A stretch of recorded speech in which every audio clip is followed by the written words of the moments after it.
We're back, everyone. Another Friday on Outpost Unknown, and right now we are here exhuming the X Files. My name is Matthew, and I am joined by my great friend Jeremy.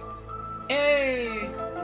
Now, we've been talking about the X Files. We're working our way through season 1. We are now up to episode 3. This is Squeeze, directed by Harry Longstreet and written by Glenn Morgan and James Wong.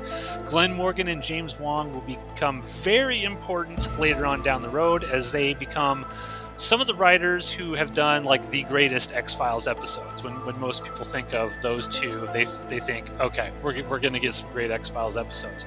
Will this be their first, or did they misfire on their very first? We will discuss it. This one, the original air date was September 24th, 1993. This one takes place in Baltimore, Maryland.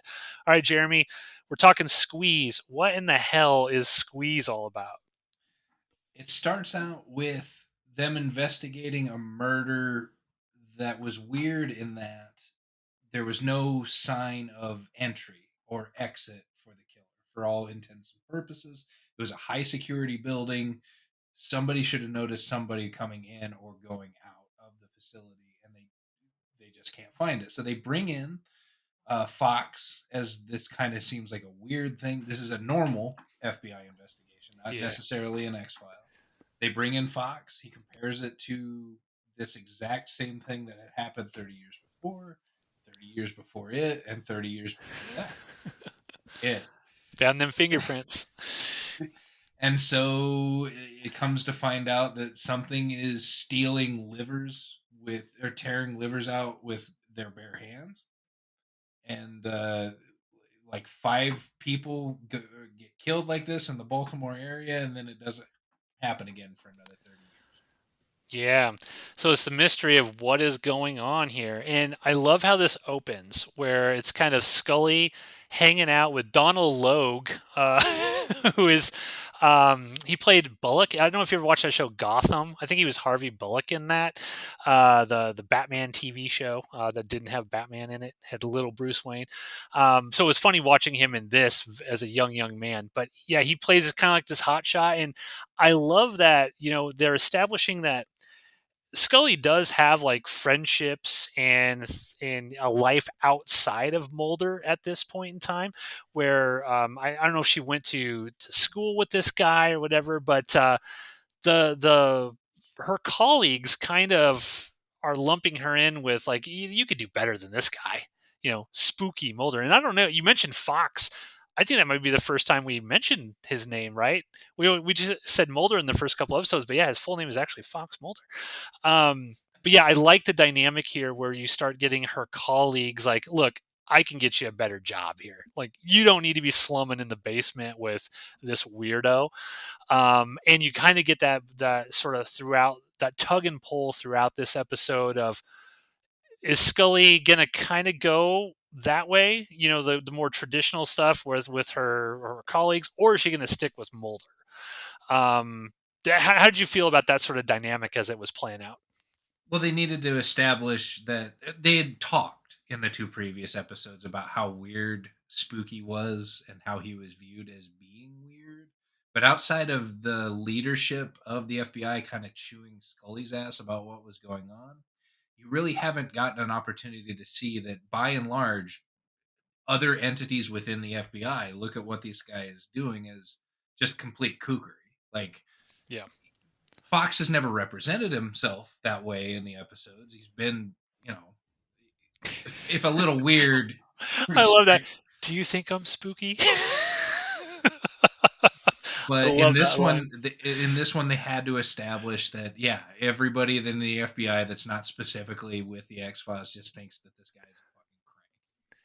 Yeah, and we would be remiss if we didn't point out that not only does Mulder have this reputation for being spooky, but he also has this sterling reputation for being an awesome, like an amazing criminal profiler. Because they establish, I don't know if it was the first episode, it must have been the first episode when Blevins was asking Scully, what do you know about him? And she goes kind of on this little monologue. It was like, yeah, he helped find this killer with his like brilliant, I don't know, thesis or whatever on how this killer operated. So like Mulder has been established at this point as he's amazing at his job, and he kind of is able to get away with doing what he wants because he's like a superstar, right? It'd be like Michael Jordan. I'm not coming to practice today because I don't have to, and the coach kind of putting up with it because he's so good at doing his other work. So the X Files almost feel like they're kind of, I don't know. Do you get the sense that Mulder's ever actually doing other stuff, or is he just solely focused on the X Files? Initially, just this stuff. Later on, he gets tapped, it feels like, for normie FBI stuff, but at Yeah. least initially, no. He's just, they got him locked down in the basement with this weird stuff, just having him spin his wheels.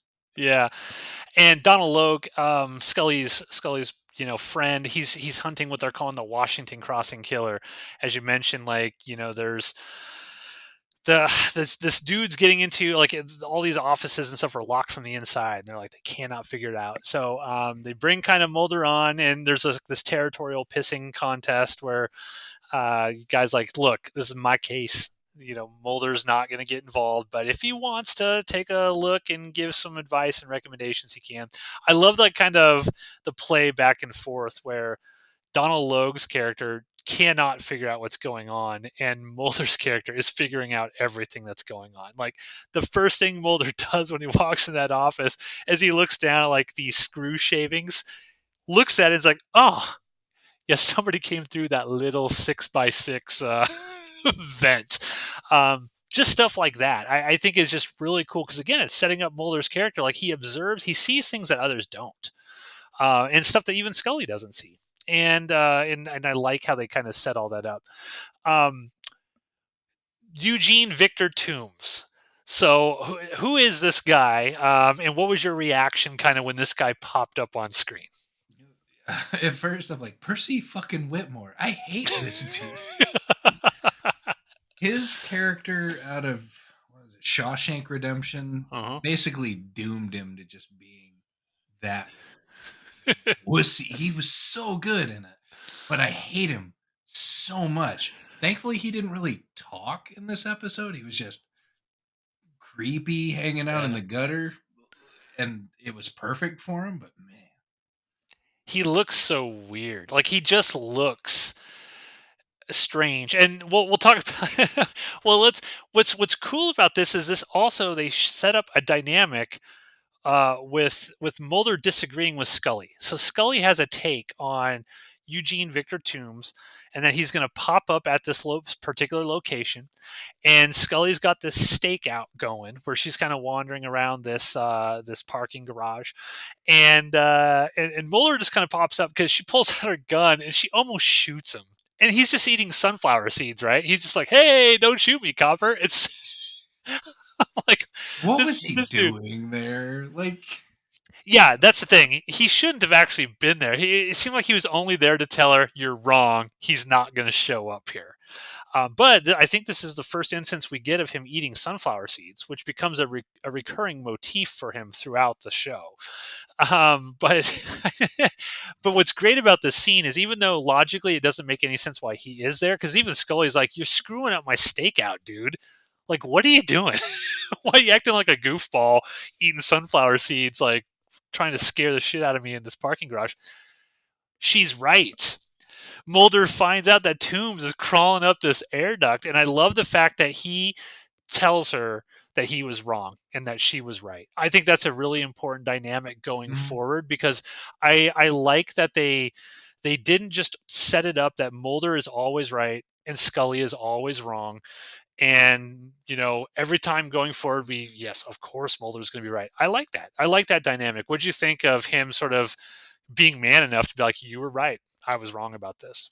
well, it needed to happen because Hmm. not everything is going to be, or not every the explanation for every mystery that we run into throughout this series is going always going to be the weirdest thing possible, and validating her hunches because she did a profile of this killer that was Yeah. semi correct. Yeah. Motivations, things like that. Like we have to establish in the show that she is every bit as good at her job as he is at her or his. Yeah. And that moment really allowed that to happen. Yeah, for sure, and it's important because you have to have that dynamic where they are equals. It's not like Mulder is superior to her and knows more than her. You've got to establish that they are equals and that she is her own person and can is intelligent and can come up with her own sort of theories and they be right as well. So I really like that aspect of it. And so essentially what we get here is I love this. There's a um, lie detector test. So they hook Toombs up to this lie detector test, and he's just acting so weird. Like he just talks so monotone. And they're asking him, like, "Did you kill anybody?" Blah blah. And then I love that moment where, like, "Hey, where were you 100 years ago at this location?"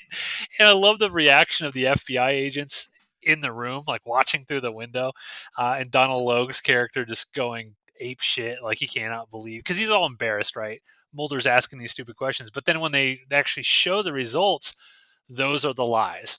Those are the lies, and I just love the fact that the you have this kind of like power play dynamic between all of these different guys because they all have egos, right? Everyone's got egos, but Mulder's able to sort of like what's the word I'm looking for? He doesn't like necessarily rub it in their face, but he's very it's almost like what's the word I'm looking for? Like I don't know. He's easy with it, right? It's like when someone gets bothered by something when they know you're right, but you're not rubbing it in their face. If that makes sense.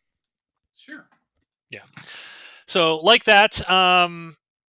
Yeah, and eventually they find out that Tombs, through different elongated fingerprints that they're finding on all of these different vents, is the one sort of stealing the livers of these people. They go to his, I guess, his kind of like, it reminded me of Aliens, like the Hive or something. And they go, Oh, it was so gross in that basement.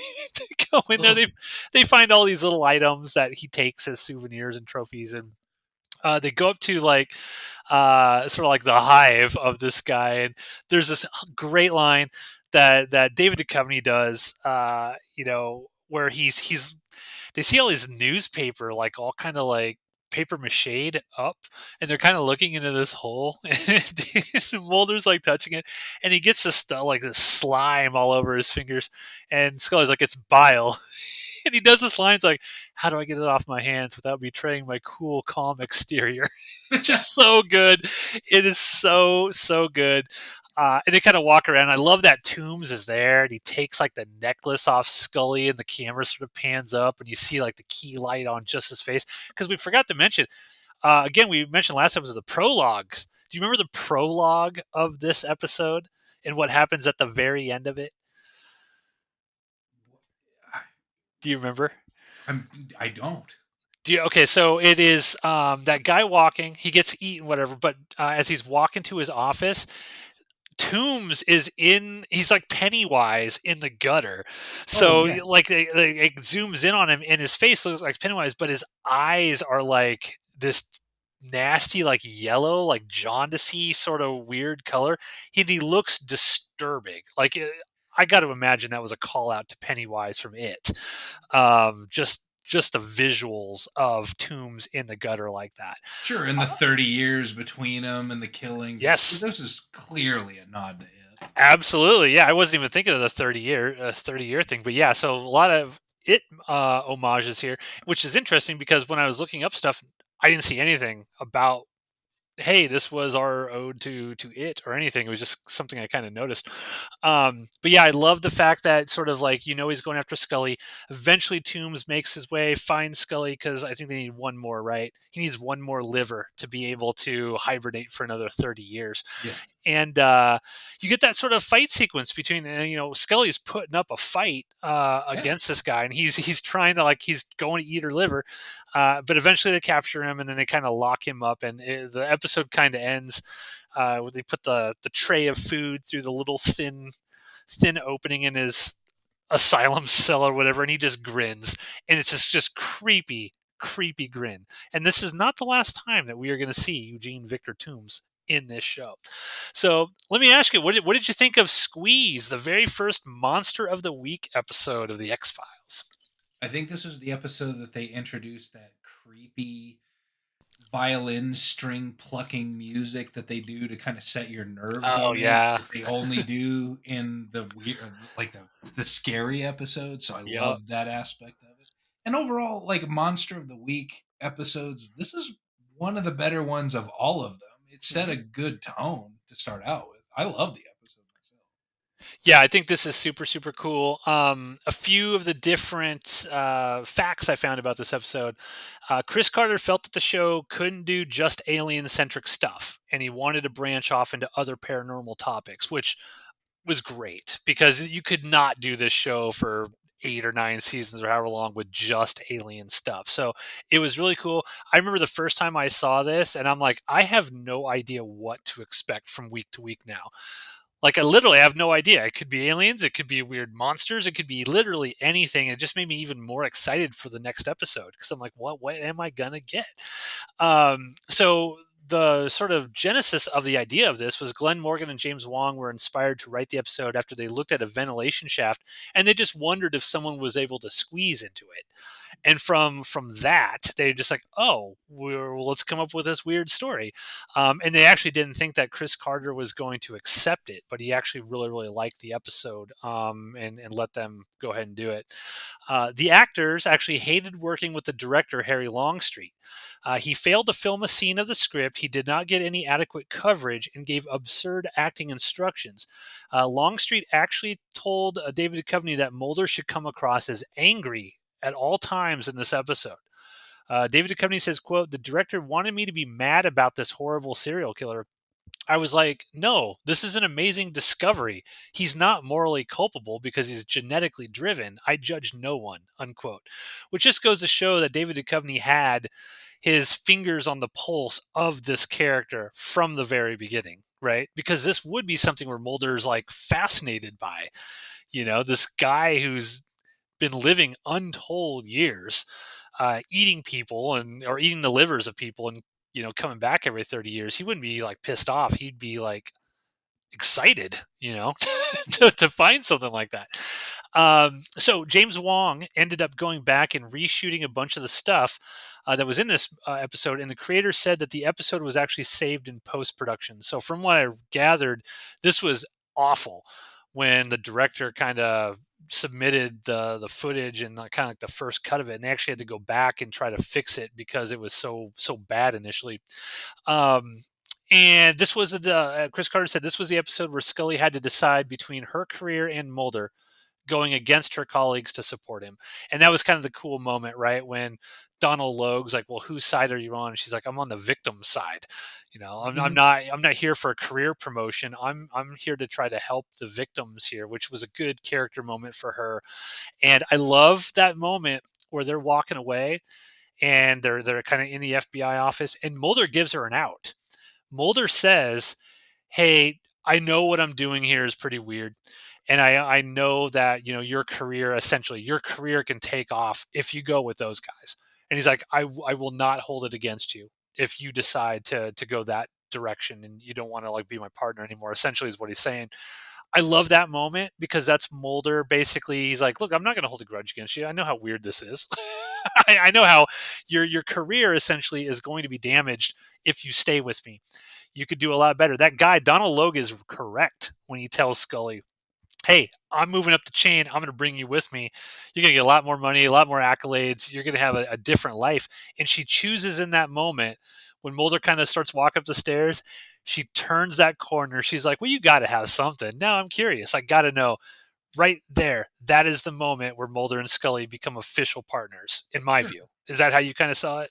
Absolutely, because what she sees out of Mulder's work versus what she sees out of Donald Logue's work is, I don't know, she something more pure as to what Fox is trying to do as an investigator, somebody who's trying to help people versus Yeah. Donald Logue. He's just trying to write his name on a case closed file and move on to the next one. And it's not something she necessarily agrees with as an Yeah. FBI agent, but she sees a lot more of her values in what spooky represents. So, yeah, she definitely chooses right then and there, this is where I want Yeah, and I think what's also cool about this dynamic is like she defends him earlier in the episode as well. So I think it's important that you see Scully defending him. Like when I don't remember exactly when it was. I don't know if it's the first scene or later on, but Donald Logue mentioned something, and she's like, "He's a brilliant agent.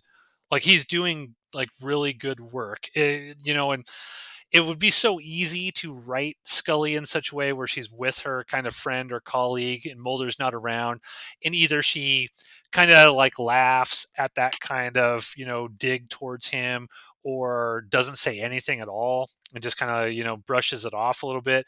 But it's important that Chris Carter made her defend him in that moment, right? Because, as I've had many friends where I'm with somebody else and they say some shit and it's like, no, I'm going to stand up my friend for my friend. They're not here to defend themselves, and I'm going to defend them here because it's not right, kind of what you're doing. Again, all of this writing that Chris Carter and James Wong and or Glenn Morgan and James Wong sort of do really makes you like these characters. I love Mulder and Scully. By episode 3, I'm on board with whatever they're doing. They seem like awesome people. They're people I'd want to know. I'd want to be friends with them. They defend each other. These are kind of like characters that are unassailable at this point. Would you say that? Easily. A Yeah. couple of or at that time in television, my two favorite people. Not even close. Yeah, yeah, super, super cool. The other thing I'll mention about this is Neil Gaiman, who I know you and I both love. We both love Neil Gaiman. He said that Tooms is literally one of his favorite monsters ever created. He loves the character of Tooms. And that's high praise, right? If Neil Gaiman's saying like He's this monster that was on episode 3 of the X Files is one of my favorite monsters ever. That's high praise. So good on Glenn Morgan and James Wong for being able to create a really cool creature. And the guy who plays him, I mean, he just looks creepy. He originally, I read, they didn't want him for the role at all, and they had to fight and go to bat for him to play that character. Because I guess the studio or the executives at Fox didn't like him. And so, but again, the creators of the show, again, they're going to bat for the people that they select. And he just has that weird, cool, calm, creepy. He's always sweating. That's oh, another thing. It's like he's all wet all the time and he looks kind of frail. Oh, I'll also forget. I love the sequence with the ex detective from like the 50s. Do you remember like sort of how all that set up when Mulder and Scully went and talked to that guy? it was. I remember it being kind of an awkward scene because they're all like sitting down on his level when he's in the wheelchair, and he's like, Yeah. I've seen some weird shit. Hey, I got this box over here. Would you go get this Yeah. box? He just got this box of evidence that he's been holding for like 30 years.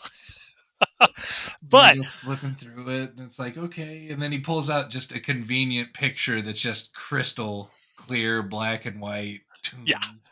yeah, it's Tombs. What I love about this is that scene in and of itself was ridiculous. It It's was. so absurd in and of itself. If you just had that and only that in a vacuum, I would be like, that's kind of weird. I mean, that seems like writing yourself out of a corner in a way to me. As someone who writes scripts and stuff like that, it just feels weird. But they bring it back around at the very end because I love the moment because that guy's like, look, there's always that detective who's obsessed about the case they couldn't solve, right? That one, like I used to watch these investigation discovery shows, like Lieutenant Joe Kenda, and he's always talking about, yeah, I solved all these cases, hundreds of cases, but man, there's one or two that still sticks with me because I couldn't solve it. I don't know what happened. And I like the fact, I don't think the guy necessarily played it great, but I like the idea that there's this, old detective in this nursing home who's still kind of obsessed about, I couldn't catch Toombs. I couldn't prove that he was the guy who did it. And it comes back around at the very end when they didn't have to do this, but they show that old detective open up that newspaper report or that newspaper, and he looks in and he sees Toombs and it says like FBI catches suspected killer or whatever, and they show him like literally start to cry. And I was watching this episode. I'm like, that's such good writing because it gives power and meaning to that earlier scene that as I'm watching, I'm like, this is goofy and weird. Why are they doing this? But it's just adding another layer of like pathos and humanity to what Toombs has been doing for decades. Right? I mean, probably 30 years before that, there was a detective that could not solve the case, and that stuck with him, and he died not knowing that he could never solve that case. But this guy, Mulder and Scully, not that they were intending to, but just somehow were able to give this one guy in a nursing home some closure on a case. And I think it just added a lot to the episode. I liked it. Did that come that across that way to you, or did you still think it was kind of hokey? I like the end part of it. I thought the interview with him initially was weird, but now that you have Yep. me thinking about it, that this episode was saved in post, that definitely feels like something that was a Yeah. reshoot and used to fix where the Good storyline point. was going in post. Good point. Yeah, I hadn't even considered that. I wonder if that was one of the scenes because they said that the director just didn't direct one of the scenes at all. I'd be curious to know, was that the scene that James Wong went back and did? But so yeah, I really love this. I mean, if you're going to start a monster of the week thing with X Files, just like the pilot with the aliens, they knocked that one out of the park, and with the monster of the week, they knocked that one out of the park as well. So I loved it. Any other thoughts, final thoughts that you had on Squeeze? Never understood why he was stealing things from people in order to tie it to it. Oh, But man, when he was sitting in that cell at the end and he was licking the yeah. newspaper, making a mess, so fucking gross. Yeah, I think he was just taking like little mementos to remember the people he killed and the livers he ate. Um, Vicious. yeah, it was weird, but yeah, when he's like, and he just slowly licks that paper too. They linger on it. It's not like he's like, quick lick. It's like, no, I'm gonna make this nice and slow. Nice tight close up on the face too to make Jeremy really uncomfortable as It did. watching. It Yeah, worked. yeah, and just the way it ends when he smiles, seeing that he's gonna try to escape through that little hole in the door. It's just like great ending, great ending. So that's it for episode 3, Squeeze, ladies and gentlemen. Stay tuned till next Friday. We will be talking about episode 4, Conduit. We'll see if we're heading back to alien territory. So hit that like and subscribe. We'll see you next Friday.